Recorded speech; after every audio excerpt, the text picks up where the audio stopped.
La Super League, c'est déjà fini. L'UEFA va sortir la planche à billets pour la Ligue des Champions. Le récap Coupe de France avec l'élimination de Toulouse et des frayeurs pour Montpellier. Schalke relégué en 2ème division allemande ou encore les avant-matchs de PSG Angers de Lyon-Monaco. C'est parti pour le journal Made in Foot du jour.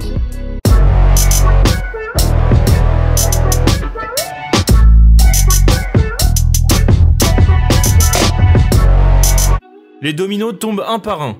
Après avoir bousculé le football européen lundi, le projet de Super League est sur le point de s'effondrer, un peu plus de 24 heures seulement après l'officialisation. En effet, après Manchester City un peu plus tôt dans la soirée hier, les 5 autres clubs fondateurs de Premier League ont annoncé leur retrait du projet. Arsenal, Liverpool, Manchester United, Tottenham et Chelsea ne sont donc plus en Super League. Il n'y a donc plus aucun club anglais impliqué dans le projet. La raison ? Les écuries anglaises ont cédé face aux diverses pressions, les supporters, le gouvernement et les autres clubs britanniques également.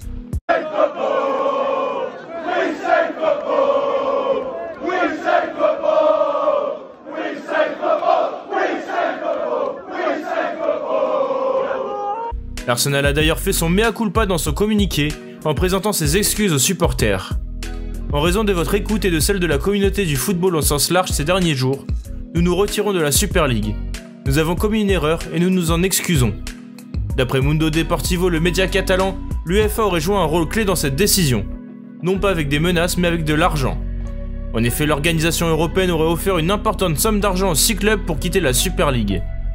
Alors qu'il ne reste officiellement que 6 clubs inscrits à ce projet, l'Inter Milan et l'Atlético Madrid devraient être les prochains à abandonner la Super League. Par conséquent, tard dans la nuit, un communiqué a été rédigé pour réagir sur les dernières infos. On apprend ainsi que la Super League est suspendue, car les clubs souhaitent remodeler le projet. Néanmoins, elle reste persuadée qu'un changement est nécessaire pour le football européen, et va prendre du temps pour restructurer le projet. Toutefois, les clubs fondateurs n'ont pas tout perdu, si ce n'est leur fierté, puisque l'UEFA a sorti la machine à billets. Certains y voient une contre-attaque parfaite, d'autres comprennent que l'instance européenne a ouvert la porte aux 12 clubs historiques pour les conserver en Ligue des Champions. Alors que la Super League proposait 4 milliards d'euros avec la banque d'affaires JP Morgan, l'UEFA a contre-attaqué en se rapprochant d'un fonds d'investissement britannique pour proposer jusqu'à 7 milliards d'euros pour les clubs, à en croire RMC Sport. Cette proposition est envisagée dans les bureaux de l'UEFA en collaboration avec les équipes européennes qui refusent la Super League, notamment le Bayern Munich et le PSG. Les clubs qui pourraient finalement abandonner l'idée de rejoindre la Super League et ainsi rester dans le giron de l'UEFA devraient aussi collaborer. Ce fonds anglais est en discussion depuis plusieurs semaines avec l'instance européenne.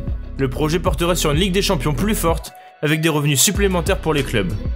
Enfin, il faut rappeler surtout que la réforme de la Ligue des Champions validée ce lundi offrira comme la Super League beaucoup plus de matchs de poule de Ligue des Champions.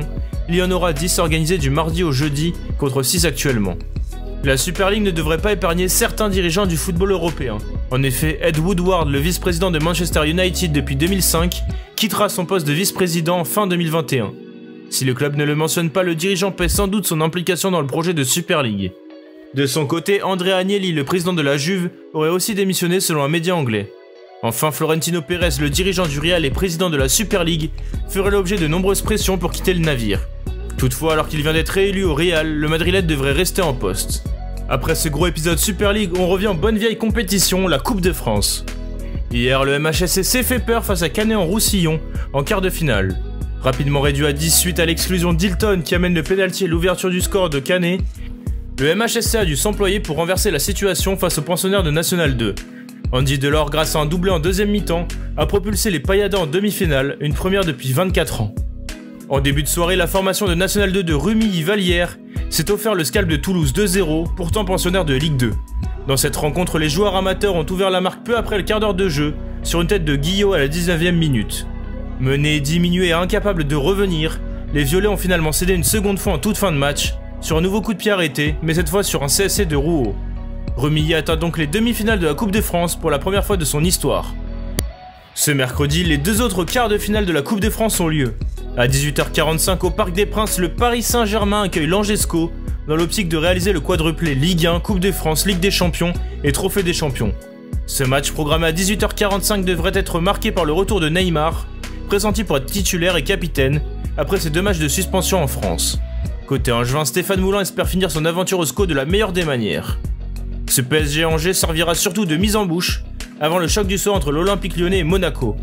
Déjà la lutte en championnat avec 1 point d'écart entre le 3e et le 4e, les 2 formations se retrouveront aussi prochainement en Ligue 1. Cette première rencontre pourrait être importante pour la confiance et les deux équipes devraient aligner leurs 11 titulaires.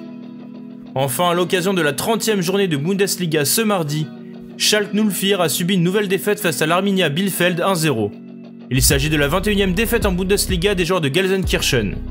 Mais cette défaite est celle de trop. En effet, les actuels derniers du championnat avec 13 points comptent désormais 13 points de retard sur le Hertha Berlin barragiste à 4 journées de la fin du championnat. Ainsi, le club de la Ruhr est donc mathématiquement sûr de rejoindre l'échelon inférieur à la fin de la saison. C'est la 4e fois que le club est relégué en 2e division depuis la création de la Bundesliga en 1963. Depuis 33 ans, Schalke était en Bundesliga sans jamais descendre. Merci à tous de nous avoir suivis, n'hésitez pas à liker, commenter, partager cette vidéo et à bientôt pour un nouveau JT.